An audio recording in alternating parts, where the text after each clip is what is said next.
All right, so what do we have here? What we have is an article from Wolf Street, Wolf Richter, although this one's by Don Quijones.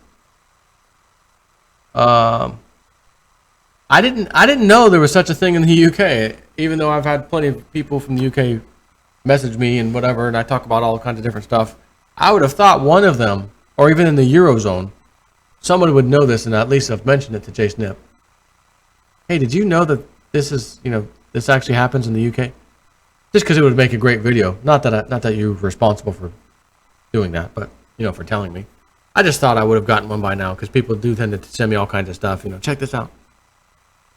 UK's ground rent scandal is wrecking homeowners. Well, that's okay. The massively overpaid people in Illinois, and especially Chicago, as I just did in my last video, are wrecking Illinois, and it's about to be bankrupt. But that was my last video. The global rentier economy is now on steroids. Imagine buying a house with a 30-year mortgage only to discover months later that you have to pay rent on the ground upon which it is built. I saw that and said, wait a minute, no, they're lying. He's lying. He's making this up. No, he can't. He's never made up anything like this, which is why I know it's true. I need a sip of water. Hang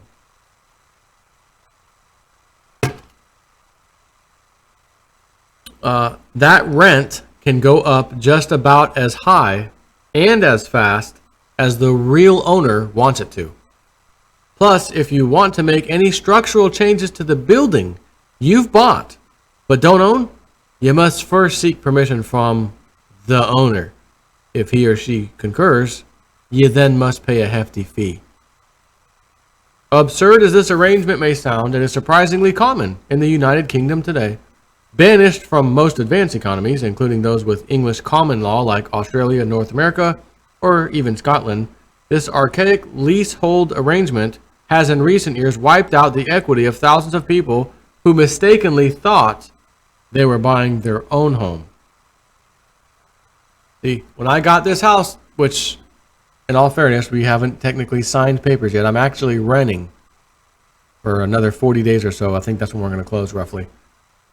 But nonetheless, that's the plan. We're going to try to own this. There ain't no HOA. There's no fee for this, fee for that. I'm not on freaking city water. I have a damn septic tank. I've got groundwater, well water with filters and, salt, water softener, all kinds of stuff. Which reminds me, I still got to go back to the old house and get the reverse osmosis filter. I need to get that done this weekend, if I remember. I don't pay some other schmuck rent on the freaking land here.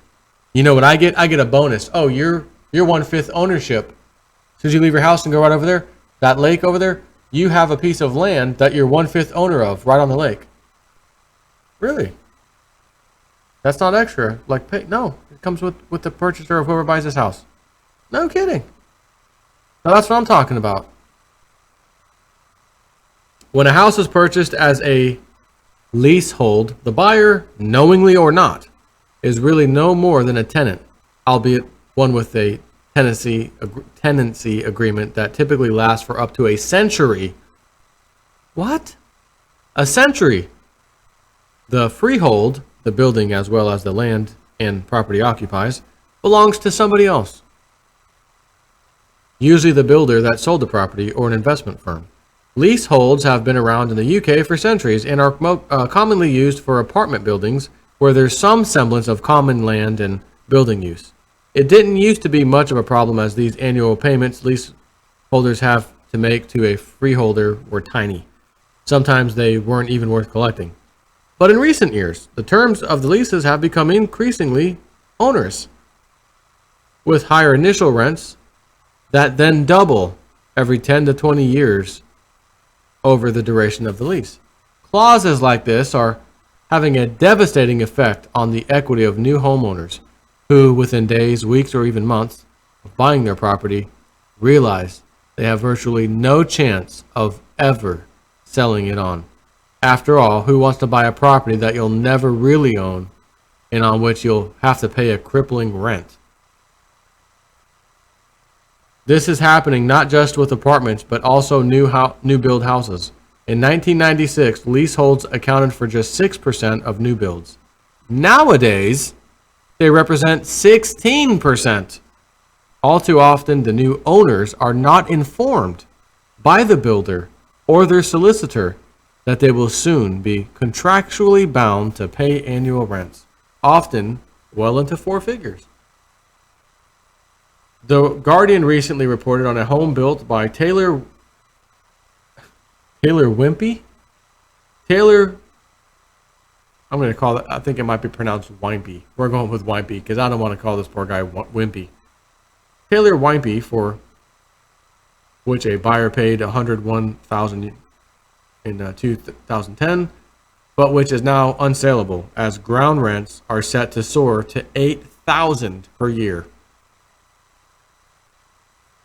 That is significantly, by the way, that is significantly higher than my property taxes here at this new house. Significantly higher. But the builder said it did not own the freehold. This is a crucial part of the problem.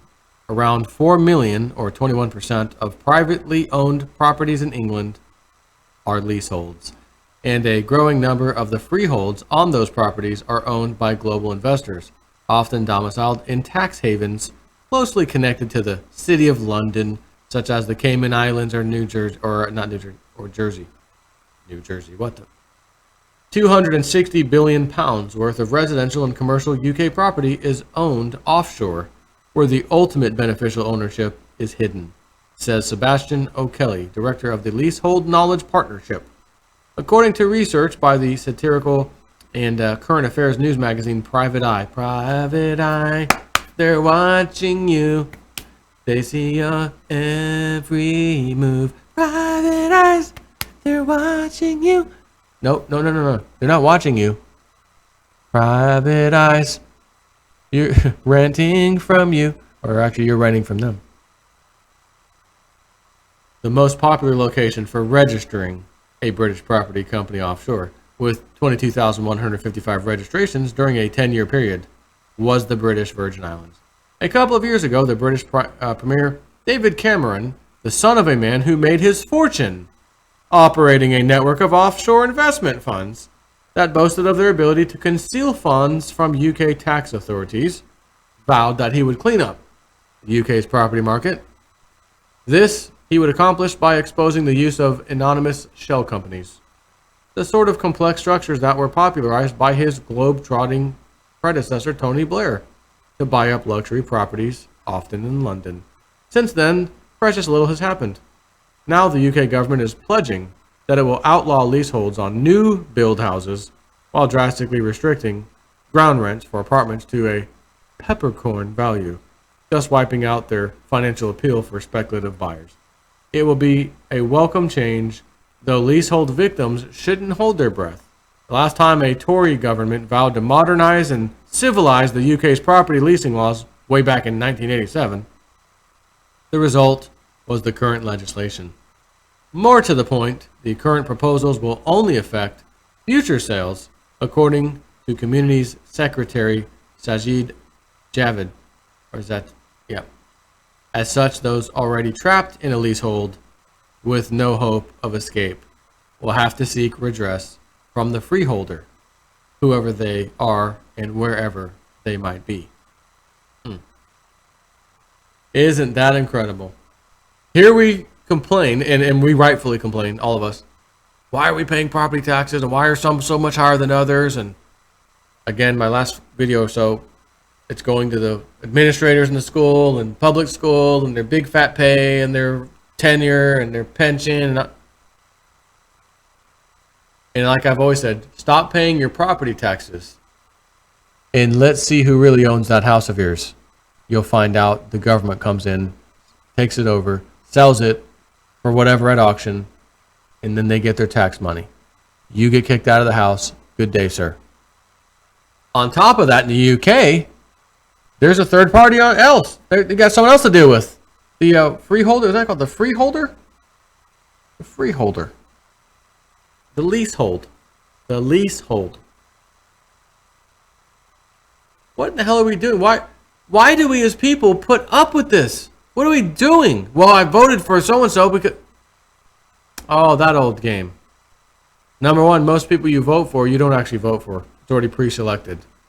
They're selected, not voted for. Therefore, you can't get the change you want because they're put in and they're going to do the status quo wants them to do. And it ain't making life cheaper, rent cheaper, house cheaper for you. Now, that's what got them elected, supposedly. I'm going to come out and I'm going to fix this and I'm going to fix your prices. I'm going to deal with the tax issue. So you're going to fire and give demotions for all these school people, superintendent, administrators, some of the teachers, some of these high-paid people that don't need to be so high-paid. You're going to go in and clean house on them?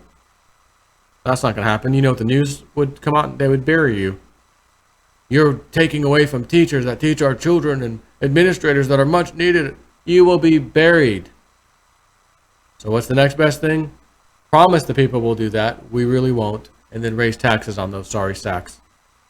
I'm Jason Ipfor, and I'm out.